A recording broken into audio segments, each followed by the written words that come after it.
Sebuah drone jatuh dan meledak di dekat Bandara Internasional Dubai. Akibatnya Bandara Dubai hentikan sementara operasionalnya pada hari Sabtu.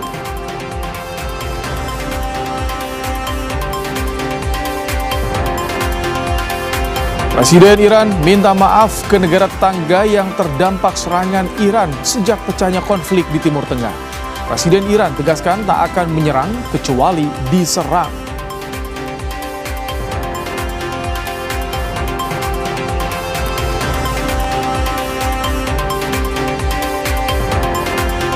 Teka-teki kematian aktivis pelabuhan di Bekasi masih tanda tanya. Polisi sebut tim gabungan masih melakukan penyelidikan.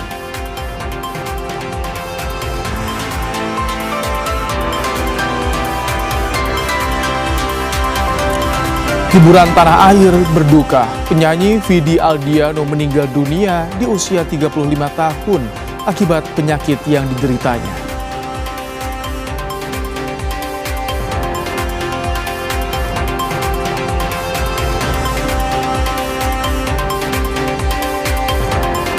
Ramadan Jazz Festival kembali digelar di Masjid Cut Mutia Menteng, Jakarta Pusat.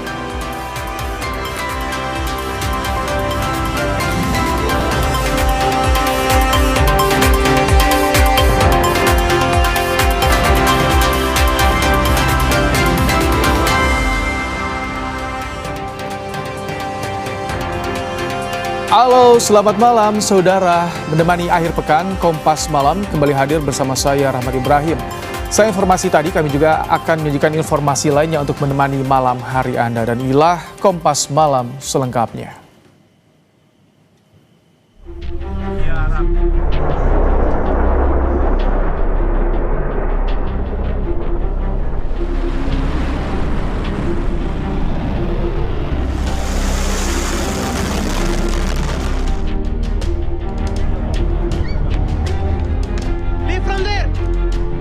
Hezbollah operational.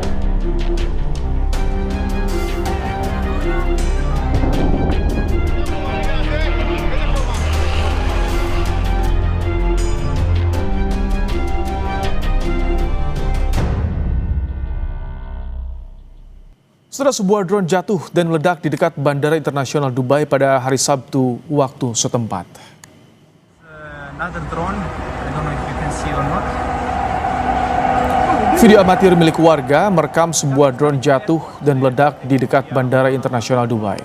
Ledakan terjadi di samping area Concourse A bandara. Belum jelas seberapa besar kerusakan yang ditimbulkan, meskipun cukup dekat untuk menghancurkan jendela bandara. Belum bisa dipastikan drone berasal dari negara mana.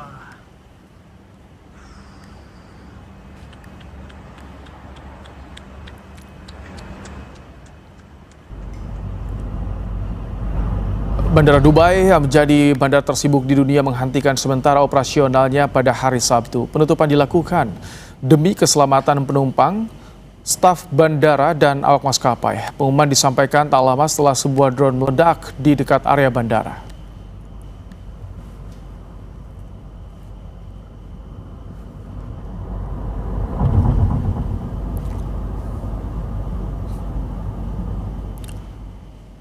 Saudara, Israel membombardir sisi selatan Beirut, Lebanon pada Jumat waktu setempat. Israel menargetkan pusat komando dan penyimpanan senjata milik Hizbullah.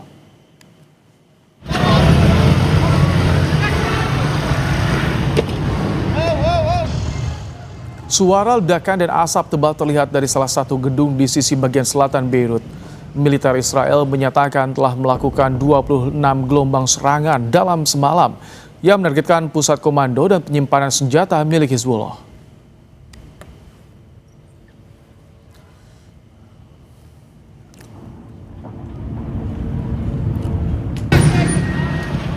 Saudara, rudal-rudal Iran terlihat melintasi wilayah udara Israel dan tepi barat. Beberapa rudal berhasil menembus sistem pertahanan Israel.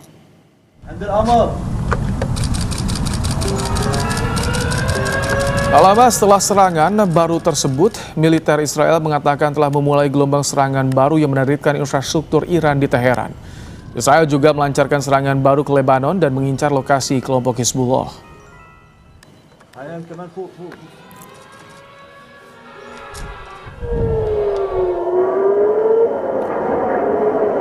Sirine meraung-raung di seluruh Tel Aviv dan ledakan terdengar jelas saat rudal pertahanan udara diluncurkan untuk mencegat rudal Iran. Militer Israel mengklaim telah mengidentifikasi rudal yang diluncurkan dari Iran ke wilayah Israel. Sementara warga diminta berlindung.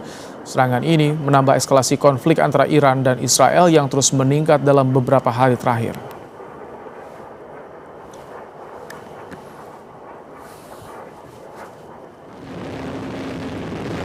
Korps Garda Revolusi merilis rekaman yang menunjukkan gelombang ke-22 yang menarget sejumlah pangkalan militer Amerika Serikat dan Israel di Timur Tengah. Garda Revolusi Iran tersebut menyebut serangan terbaru ini melibatkan rudal balistik dan rudal supersonik Fatah dan Heibar. Ketegangan meningkat di Timur Tengah setelah Amerika Serikat dan Israel melancarkan operasi militer gabungan terhadap Iran pada Sabtu pekan lalu. Teheran menanggapinya dengan serangan terhadap aset Israel dan Amerika Serikat di kawasan tersebut. Ledakan terjadi di berbagai negara di wilayah Teluk.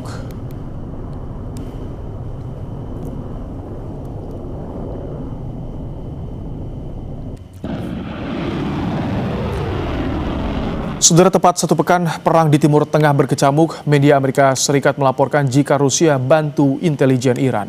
Konflik di Timur Tengah kini juga mengarah ke adu kuat intelijen. Straight to the airport. Oh my God. Sepekan berkecamuk, perang di Timur Tengah yang melibatkan Amerika Serikat, Israel, dan Iran mulai menyeret negara-negara yang dituduh terafiliasi masing-masing kubu. Yang terbaru, Rusia dilaporkan memberikan informasi intelijen kepada Iran untuk membantu Teheran menyerang militer Amerika Serikat di Timur Tengah. Informasi tersebut disampaikan media terkemuka Amerika The Washington Post yang melaporkan dua pejabat Amerika memiliki informasi jika Rusia diduga telah memberikan informasi intelijen kepada Iran yang dapat membantunya menyerang kapal perang, pesawat, dan aset-aset militer Amerika lainnya di Timur Tengah.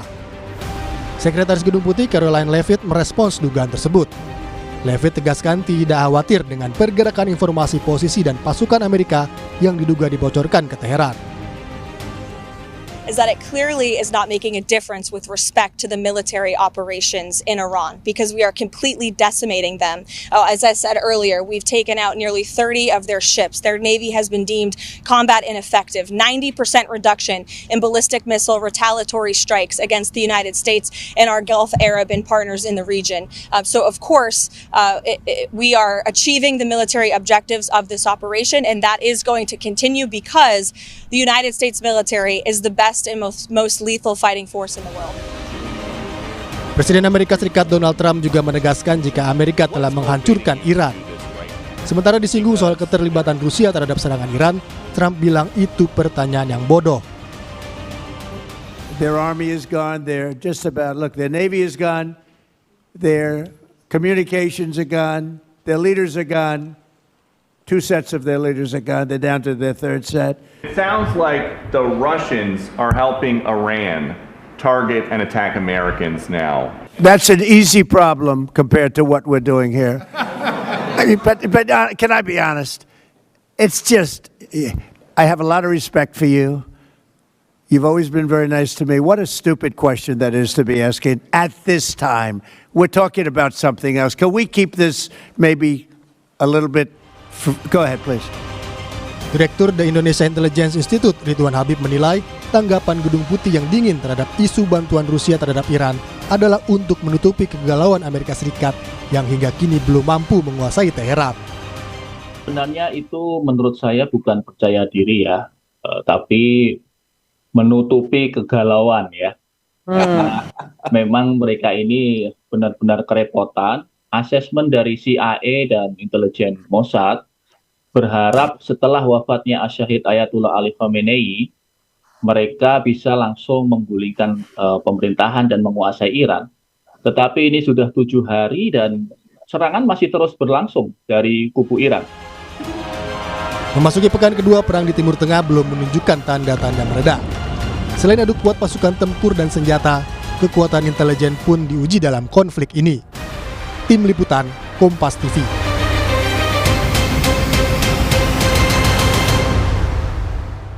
Membahas soal perang di Timur Tengah yang kini mulai mencuat adu kuat intelijen, kita sudah bersama dengan Guru Besar Geopolitik Timur Tengah UGM, Siti Mutia Setiawati. Assalamualaikum, selamat malam Prof. Siti. Waalaikumsalam warahmatullahi wabarakatuh. Prof, ini Ya. perang di Timur Tengah ini sekarang muncul nih.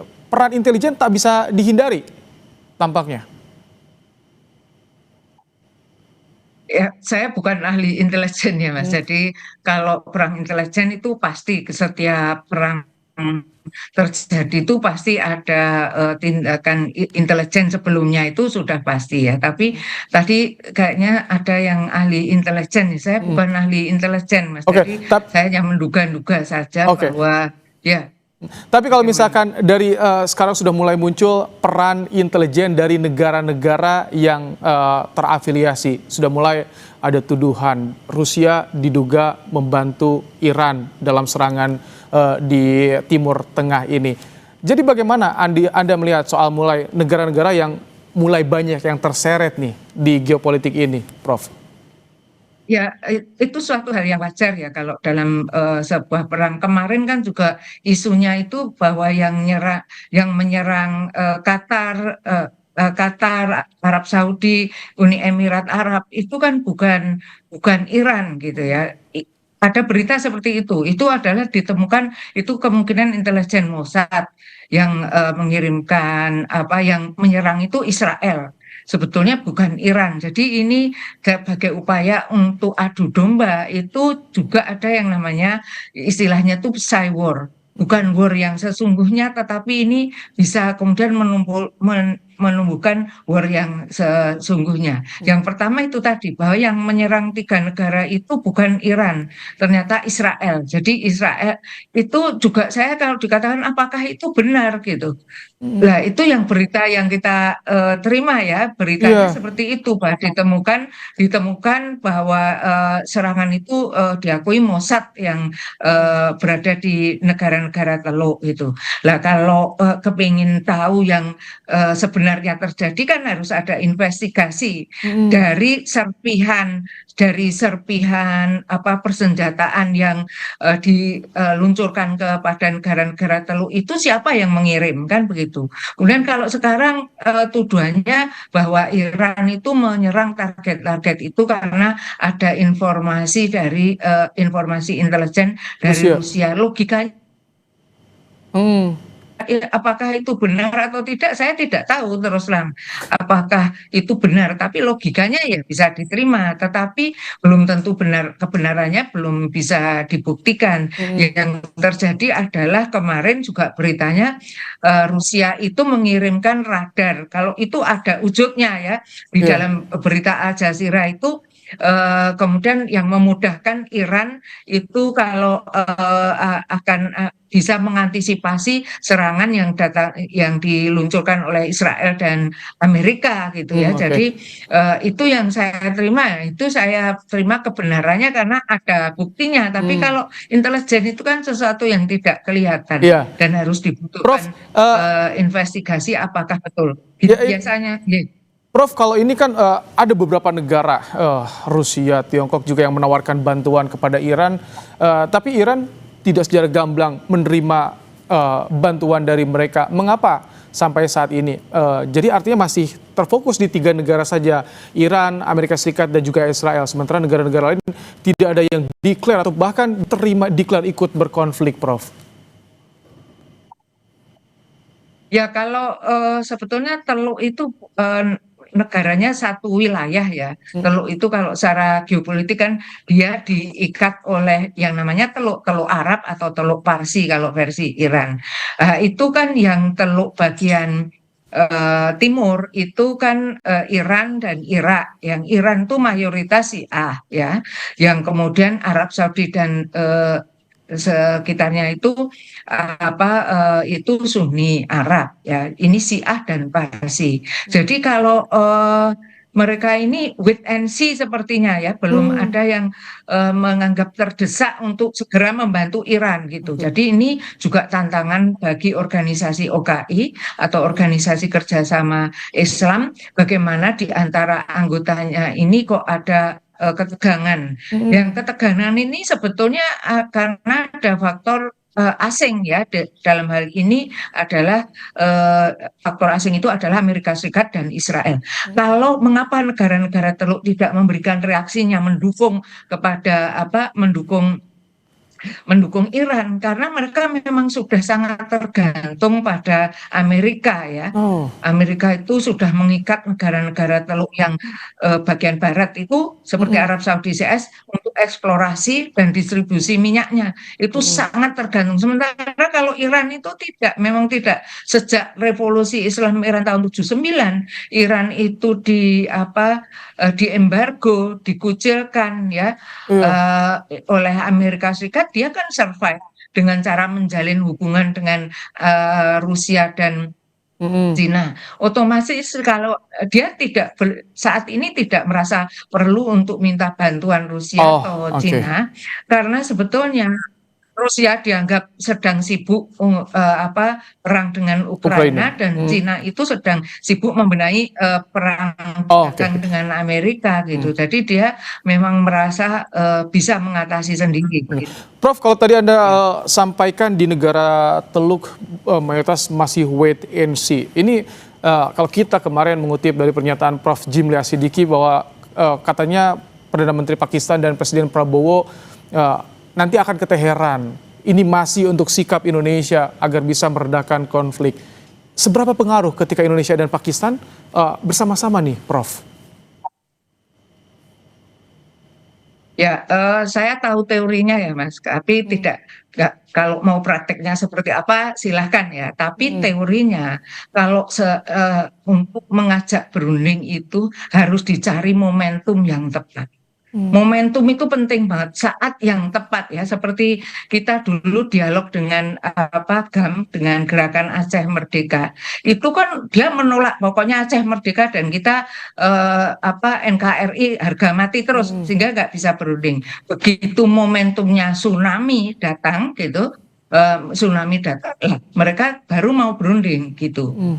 Jangan mengajak ketika ketegangan itu masih memuncak gitu. Nggak mungkin. Kayak Iran kan merasa dia diserang dan merasa sekarang ini belum terdesak untuk give up, untuk menyerah gitu. Jadi kalau kita kemudian tiba-tiba menonjolkan diri untuk menengahi, itu kita bisa tidak welcome ya, mereka tidak akan menyambut baik. Ingatlah pada waktu perang, saya mungkin sudah pernah mengatakan ini di media lain ya, ketika Pak Presiden Jokowi berusaha menengahi Zelensky dan Putin dengan cara mengunjungi supaya jangan terjadi perang. Mereka sudah dalam puncak mau perang ya, akhirnya kita juga merasa sayang Presiden kita dicuekin gitu ya oleh dua belah yang mau didamaikan ini. Sama nanti kita. Jadi itu yang pertama harus dipertimbangkan. Momentumnya itu belum tepat gitu. Tidak ada momentum yang masuk. Kedua, kita itu sudah tidak netral lagi gitu ya. Kita kan masuk di dalam BOP, yang di BOP itu ada Amerika dan Israel. Ya. Jadi itu yang juga menjadi kendala ya. Iya. Yang ketiga kita itu belum tentu diterima oleh Iran karena kita sudah tidak netral, padahal untuk jadi penengah itu harus diterima kedua belah pihak. Itu yang harus ada. Kita itu mengirim utusan special envoy dulu. Apakah kita ini diterima atau akan diterima atau enggak? Jangan kemudian tergesa-gesa di saat genting-gentingnya seperti ini kok mau datang. Pertama juga itu riskan bagi Presiden Prabowo, juga riskan bagi pride kita ya, pride itu harga diri kita gitu. Kalau nanti kita sampai dicuekin oleh yang kita ajak yang mau kita tengahi. Baik, ya. Prof, terima kasih untuk pandangannya. Guru Besar Geopolitik Timur Tengah UGM, Prof. Siti Muti Astiawati telah menyampaikan pandangan di program Kompas Malam hari ini. Saudara, teka-teki kematian aktivis pelabuhan di Bekasi masih tanda tanya. Polisi sebut tim gabungan masih melakukan penyelidikan.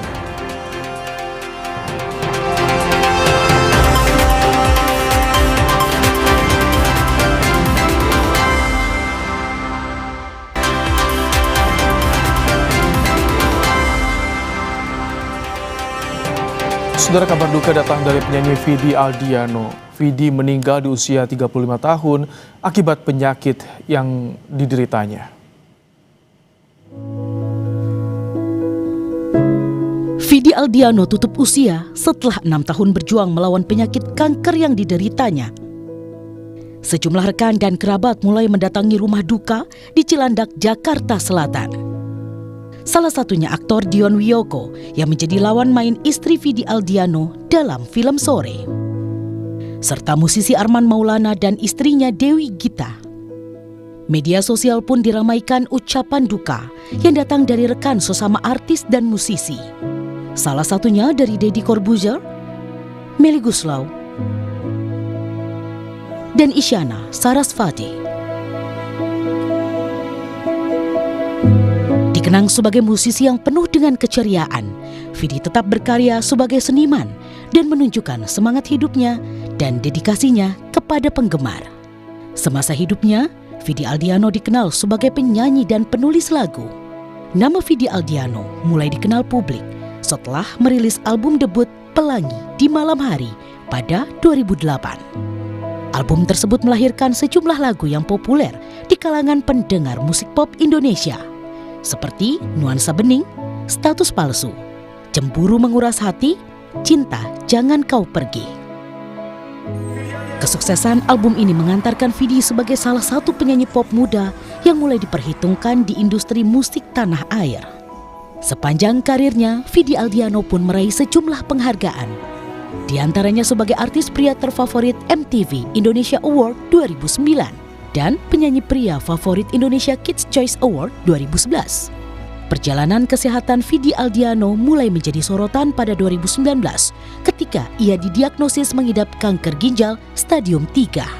Sebelum meninggal dunia, Vidi Aldiano sempat memutuskan untuk rehat dari dunia hiburan agar bisa fokus pada penyembuhan dirinya. Tim Liputan Kompas TV. Kami ajak Anda untuk langsung menuju rumah duka Vidi Aldiano. Ada jurnalis Kompas TV, Fedriska Ananda dan Roy Ilman.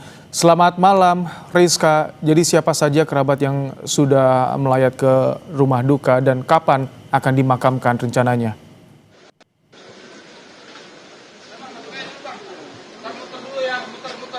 Ya, Ibrahim.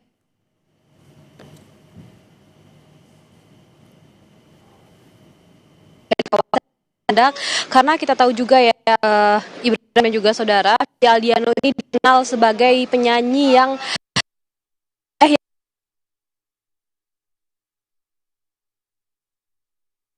Vidi Aldiano ini dari semua lapisan kalangan, sehingga memang tadi ketika kami memantau suasana rumah duka yang ada di ini baru saja Melly Goeslaw baru tiba di kediaman Vidi Aldiano. Tadi sempat saya singgung adalah lapisan pertemanan Vidi ini memang berbagai kalangan, sehingga memang dengan kabar duka pada hari ini cukup mengejutkan bagi para penggemar dan juga bagi para sahabat Vidi Aldiano, sehingga memang meskipun kita tahu Vidi Aldiano sudah berusaha begitu terkait dengan penyakitnya selama bertahun-tahun terakhir, meski demikian selain juga karya seni, karya-karya musik yang juga sudah dihasilkan oleh Vidi, namun persona Vidi itu sendiri juga menarik bagi penggemarnya, sehingga memang banyak sekali yang merasa kehilangan atas kepergian Vidi Aldiano. Tadi sebetulnya saya sampaikan ada Melly Goeslaw juga yang baru saja hadir, kemudian ada tadi juga komposer Bunga Syarasa yang juga melayat ke rumah duka Vidi Aldiano, kemudian juga ada penyanyi senior Rosa, dan kemudian teman-teman dari kalangan influencer itu juga hadir. Tadi yang menarik juga yang sempat saya perhatikan juga ini adalah banyak juga kalangan bunga ini datang dari tokoh-tokoh penyelenggara negara seperti Erick Thohir. Tadi juga saya juga sempat berbincang dengan mantan direktur BPJS Ali Gufron Mufti yang juga mengenal sosok Vidi Aldiano. Jadi memang kesan yang ditinggalkan oleh Vidi Aldiano semasa hidup ini baik bagi orang-orang yang ditinggalkan, sehingga kita tentu berharap doa yang terbaik untuk Vidi dan juga keluarga. Baik, terima kasih untuk laporannya Fedriska Ananda dan Roy Ilman langsung dari rumah Vidi Aldiano di kawasan Cilandak, Jakarta Selatan. Kita ke informasi lain, saudara. Proses penyelidikan perampokan Pasutri di Bekasi hingga berujung tewasnya sang suami masih bergulir. Korban dikenal sebagai pegiat anti korupsi. Kasus tewasnya Ermanto Usman, pensiunan PT Jakarta International Container Terminal, masih gelap. Hampir sepekan belum ada nama tersangka yang diungkap. Kabid Humas Polda Metro Jaya dalam pesan singkat menyebut penyelidikan oleh tim gabungan masih dilakukan. Kabid Humas Polda Metro Jaya Kombes Budi Hermanto menyatakan masih dalam penyelidikan tim gabungan Polsek, Polres, dan Polda. Anggota Komisi 13 DPR yang membidangi HAM, Rike Diah Pitaloka, meminta polisi mengusut kasus ini. Menurut Rike, sampai usia pensiunnya, almarhum masih kerap memperjuangkan kasus korupsi pelabuhan. Rike menyebut kematian korban dinilai janggal jika hanya disebut perampokan biasa. Rike juga meminta perlindungan LPSK untuk keluarga korban. Kami berharap penyidikan yang dilakukan juga dengan komprehensif begitu, indikasi kuat ini bukan pencurian, tidak ada barang yang hilang. Jangan ada yang memframing ini perampokan. Ini bukan perampokan karena tidak ada barang yang hilang kecuali kunci mobil, dompet, dan handphone. Ya, jadi saya kira perlu ada kajian dan investigasi yang lebih luas, lebih tajam dari pihak kepolisian. Anak korban mengatakan keluarga menunggu hasil penyelidikan polisi terkait penyebab kasus yang menimpa kedua orang tuanya. Menurutnya, kasus yang menyebabkan sang ayah meninggal dan ibunya luka ini mengarah ke kasus pembunuhan. Kami dari keluarga meminta keadilan, semoga ayahanda kami saya tangkap siapa pelakunya. Karena ini menurut kami lebih mengarah kepada kasus pembunuhan ya. Semasa hidupnya, Ermanto Usman dikenal sebagai pegiat anti korupsi yang berani mengungkap kasus korupsi. Ermanto dan istri menjadi korban perampokan di rumahnya di Bekasi, Jawa Barat, Senin 2 Maret lalu. Korban ditemukan tewas sementara istrinya dalam kondisi kritis. Keduanya ditemukan anaknya saat hendak membangunkan orang tuanya untuk sahur. Tim Liputan, Kompas TV. Saudara, Polda Metro Jaya menahan dokter sekaligus influencer Richard Lee tersangka kasus dugaan pelanggaran perlindungan konsumen terkait produk dan layanan kecantikan. Polisi menyebut Richard Lee ditahan karena dinilai tindakannya menghambat penyidikan. Dokter sekaligus influencer Richard Lee resmi ditahan di rumah tahanan Polda Metro Jaya sejak Jumat malam 6 Maret 2026. Penahanan dilakukan setelah Richard Lee diperiksa selama 4 jam sebagai tersangka kasus dugaan pelanggaran perlindungan konsumen terkait produk dan layanan kecantikan. Dalam pemeriksaan, Richard Lee dicecar 29 pertanyaan oleh penyidik. Polisi menyebut Richard Lee ditahan karena dinilai tindakannya menghambat penyidikan. Kabid Humas Polda Metro Jaya Kombes Budi Hermanto dalam pernyataan tertulis bilang, tersangka tidak hadir pada pemeriksaan tambahan tanggal 3 Maret 2026 tanpa memberikan keterangan yang jelas. Dan justru pada hari tersebut, tersangka diketahui melakukan live pada akun TikTok. Richard Lee sebelumnya telah diperiksa di Treskrimsus Polda Metro Jaya pada 7 Januari dan 19 Februari 2026. Richard Lee mengklaim semua produk kecantikan yang dijual kepada konsumen sudah sesuai prosedur, sehingga tak membahayakan keselamatan pengguna. Semua produk yang saya jual legal dan BPOM dan diproduksi sesuai dengan ketentuan yang berlaku. Saya belum pernah menjual produk yang tidak berizin dan berpotensi untuk membahayakan masyarakat. Secara pribadi, yang buat saya sedih, konflik ini melibatkan 2 orang dokter, 2 orang sejawat, 2 orang yang profesinya sama-sama menjual skincare. Richard Lee ditetapkan sebagai tersangka sejak 15 Desember 2025 dalam kasus dugaan pelanggaran perlindungan konsumen terkait produk dan perawatan kecantikan. Kasus ini bermula dari laporan Samira Faranas atau dokter detektif yang menyebut produk kecantikan Richard Lee overclaim atau penipuan kandungan bahan. Tim Liputan, Kompas TV. Presiden Iran meminta maaf ke negara-negara tetangga yang terdampak serangan Iran sejak pecahnya konflik di Timur Tengah. Presiden Iran tegaskan tak akan menyerang kecuali diserang.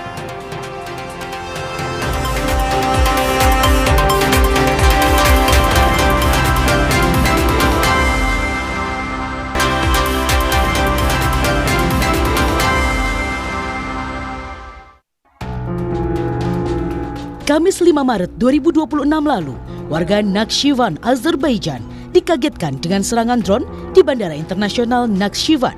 Bandara ini terletak di wilayah selatan Azerbaijan yang dekat dengan perbatasan Iran bagian utara. Pemerintah Azerbaijan menuding Iran di balik serangan drone tersebut. Presiden Azerbaijan meminta Iran bertanggung jawab dan berjanji akan membalas serangan ini. Tərəfindən Azərbaycan ərazisinə qarşı, Azərbaycan dövlətinə qarşı terror aktı törədilmişdir. Naxçıvan Muxtar Respublikasının ərazisini İran dövləti pilotsuz uçuş aparatları ilə ateş altına salmıştır. Sementara pemerintah Iran membantah tuduhan negara tetangganya. Duta Besar Iran untuk Rusia, Kazem Jalali, mengklaim Iran tak punya alasan untuk menyerang Azerbaijan. ستاد کل نیروهای مسلح ما امروز اعلامیه داد که در برخی از جاها دیگران مورد حمله قرار میدن ای بسا از لایه رژیم صهیونیستی باشه و اونها به دنبال حادثه آفرینی باشن مثل اتفاقی که امروز در نخجوان افتاد. ستاد کل نیروهای مسلح ما اعلامیه داد که ما نخجوان رو نزدیم و دلیلی هم نبود برای زدن.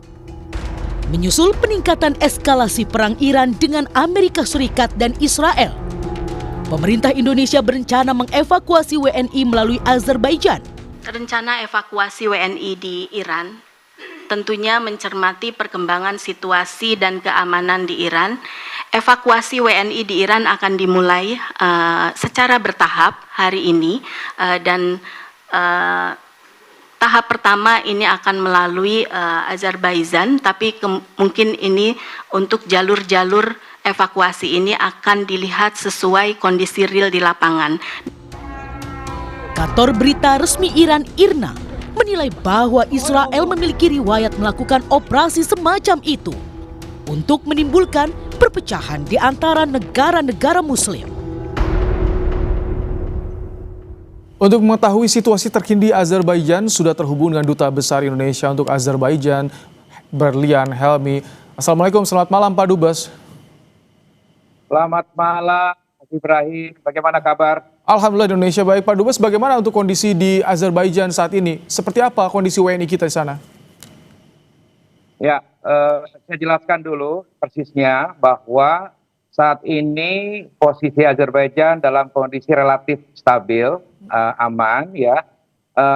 Insiden yang terjadi pada awal Maret 2026 itu menggambarkan ada satu titik yang cukup tegang sedikit mengalami insiden militer di mana dengan negara tetangga yang diduga drone itu berasal, yaitu dari Iran. Sementara dugaan seperti demikian, dan Iran melakukan serangan drone tidak ke wilayah induknya Azerbaijan, tetapi ke wilayah Nakhchivan, yaitu wilayah enclave yang terpisah dengan berjarak lebih dari 500 km dari kota Baku.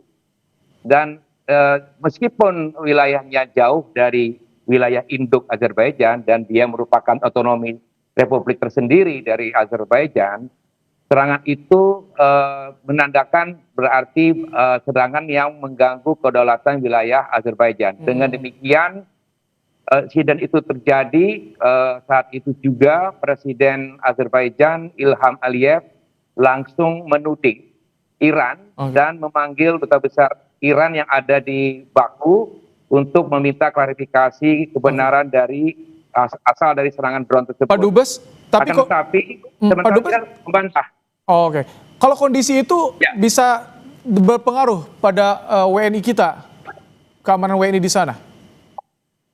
Oh tidak. Sementara karena wilayah titik jatuhnya drone serangan itu berada di Nakhchivan, tidak ada WNI kita sama sekali yang menetap dan bermukim di wilayah terjadinya insiden tersebut. Kebetulan yang jaraknya jauh, lebih dari 500 km, WNI kita lebih banyak bermukimnya di kota Baku. Baik. Jadi posisi WNI kita aman. Baik. Ya, aman. Pak Dubes, kami juga ingin tanya soal rencana evakuasi WNI di Iran yang melalui Azerbaijan. Bagaimana informasinya? Apakah sudah pada datang? Sudah. Alhamdulillah kemarin pada tanggal 6 Maret pukul 9 malam waktu Azerbaijan atau jam 12 malam waktu Jakarta, 32 evakui WNI kita tiba dengan selamat di perbatasan Iran-Azerbaijan dan dalam keadaan sehat, dan mereka sudah kita tangani dan sudah berjalan lancar proses evakuasinya sampai dari titik perbatasan di Astara sampai ke kota Baku. Masih ada rencana gelombang selanjutnya WNI di Iran yang akan ke Azerbaijan? Akan ada, karena ini kita menerapkan konsep evakuasi bertahap, maka ada kemungkinan sementara ini tahap kedua. Tahap 1, 32 orang sudah berjalan aman, lancar sampai di kota Baku, dan kita akan menerbangkan para evakui WNI kita rencana tanggal 9 dan tanggal 10 Maret, 32 orang itu, dan sisanya nanti tahap kedua kami menunggu dari KBRI Teheran. Baik. Untuk tahap keduanya, Mas Ibrahim. Pak Berlian Helmi, Duta Besar Indonesia untuk Azerbaijan, terima kasih telah menyampaikan bagaimana penanganan WNI di sana, termasuk proses evakuasi WNI di Iran yang saat ini melalui Azerbaijan. Terima kasih, semoga sehat selalu di sana, Pak Berlian Helmi. Terima kasih. Baik. Saudara, di bulan Ramadan ini, Kapolri Jenderal Listio Sigit Prabowo melakukan safari Ramadan ke wilayah hukum Polda Sumsel. Pada safari ini, Kapolri memberikan bantuan kredit kepada petani untuk memutus mata rantai tengkulak. Berikut laporan jurnalis Kompas TV, Nugroho Iman Santoso, dan juru kamera Janivan Prapta. Saudara, di bulan Ramadan, Kapolri Jenderal Polisi Listio Sigit Prabowo mengadakan safari Ramadan ke sejumlah wilayah. Salah satu wilayah yang dikunjungi kali ini berada di wilayah hukum Polda Sumatera Selatan. Kapolri bersama Kapolda Sumatera Selatan, Irjen Polisi Sandi Nugraha, melakukan berbagai macam kegiatan sejak siang hari hingga malam hari. Pada siang hari, Kapolri bersama Kapolda dan Forkopimda melakukan tanam raya jagung di Kabupaten Ogan Ilir. Di sini tanam raya jagung ini dilakukan serentak di seluruh Indonesia melalui video conference. Selain itu ada juga pembangunan dan peresmian 57 jembatan presisi Polri yang dibangun oleh Polda Sumatera Selatan untuk menghubungkan daerah-daerah atau wilayah-wilayah yang sulit dijangkau, sehingga bisa memberikan manfaat kepada masyarakat sekitar. Dalam acara tanam raya jagung yang merupakan periode atau kuartal pertama di tahun 2026 ini, karena sebelumnya di tahun 2025 tanam raya jagung itu sudah dilakukan 4 kuartal dan hasilnya cukup memuaskan. Kali ini tanam raya jagung ini terus dilakukan kembali untuk meningkatkan ketahanan pangan sesuai dengan astacita Presiden Prabowo. Saudara, selanjutnya di acara tersebut ada hal penting yang disampaikan oleh Kapolri, yaitu Kapolri memberikan bantuan kredit kepada petani jagung. Kredit ini berasal dari bank-bank himbara yang tujuannya untuk memutus mata rantai tengkulak agar nanti para petani tidak terjerat kembali dalam jeratan utang piutang dengan tengkulak. Hal ini disampaikan oleh Kabid Humas Polda Sumatera Selatan, Komisaris Besar Polisi Nandang Mukmin Wijaya. Berikut pernyataannya. Beliau melaksanakan kegiatan peresmian jembatan melalui Zoom meeting sebanyak 57 jembatan yang telah dibuat oleh rekan-rekan dari Polda Sumatera Selatan untuk kepentingan masyarakat, khususnya bagi masyarakat yang membutuhkan penyeberangan melalui sungai, sehingga masyarakat merasa terbantu yang tadinya mereka kesulitan untuk bisa menyeberangi sungai.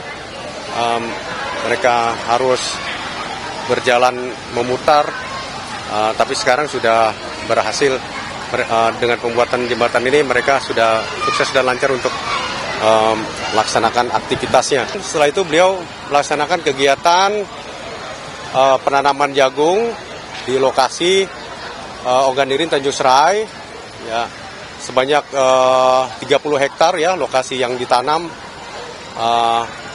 Kemudian kami informasikan memang untuk target dari Polda Sumatera Selatan ini untuk penanaman jagung ini sebanyak 31.000 hektar ya lebih.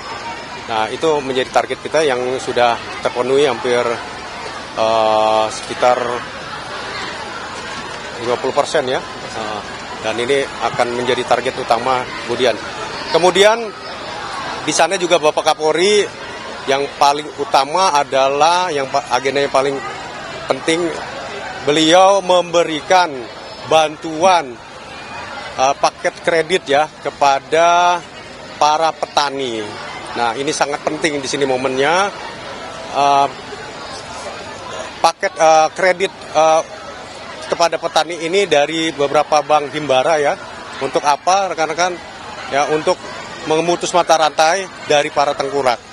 Ya sehingga nantinya para petani ini mereka benar-benar menggunakan kredit ini untuk bisa menyelesaikan kegiatan pertaniannya ya khususnya tanam jagungnya yang tidak ada hutang kepada para tengkulak.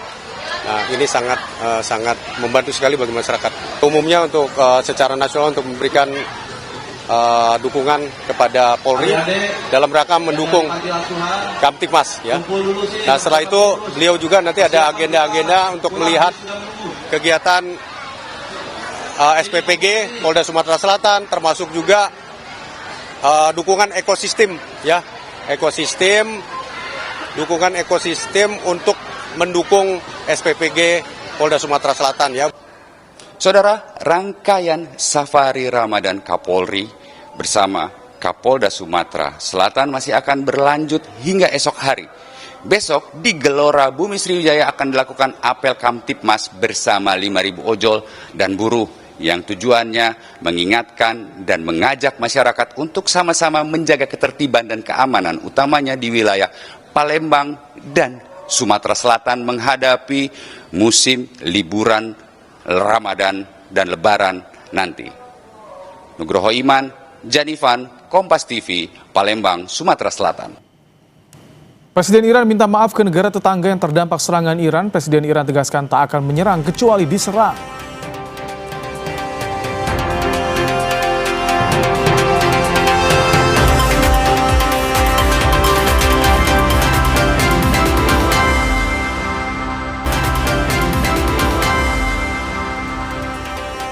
Presiden Iran sampaikan permintaan maaf pada negara tetangga yang terdampak serangan Iran sejak pecahnya konflik di Timur Tengah, saudara. Presiden Iran Masoud Pezeshkian tegaskan tak akan serang negara tetangga kecuali jika serangan terhadap Iran berasal dari wilayah mereka. Ia juga menyampaikan peringatan pada negara tetangga yang mempertimbangkan untuk bergabung dalam konflik untuk tidak boleh menjadi mainan di tangan imperialisme. من اینجا لازم از کشورهای همسایه که مورد حمله قرار گرفتن از طرف ایران از طرف خودم عذرخواهی کنم برای اینکه ما این روند با اوضاعی که اتفاق افتاد فرماندهان ما، رهبر ما، عزیزان ما در حقیقت جان خودشون رو از دست دادن به خاطر تجاوز وحشیانه‌ای که داشت و نیروهای مسلح ما قهرمانانی که جان مرکفند و زندگیشون. Ramadan Jazz Festival kembali digelar di pelataran Masjid Mutia Menteng, Jakarta Pusat.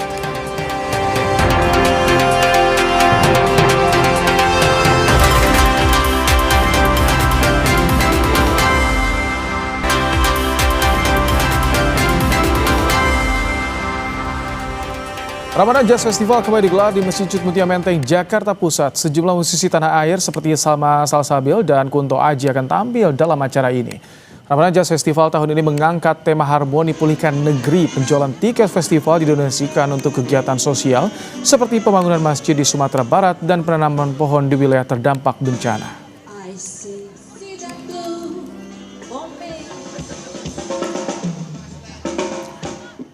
Terima kasih Anda telah menyaksikan Kompas Malam hari ini. Selalu cukupi kebutuhan hidrasi Anda pada saat sahur dan berbuka puasa dengan 3 botol air mineral 700 ml yang setara 2 liter air untuk 1 hari puasa pasti sejuknya. Saya Rahmat Ibrahim, sampai jumpa.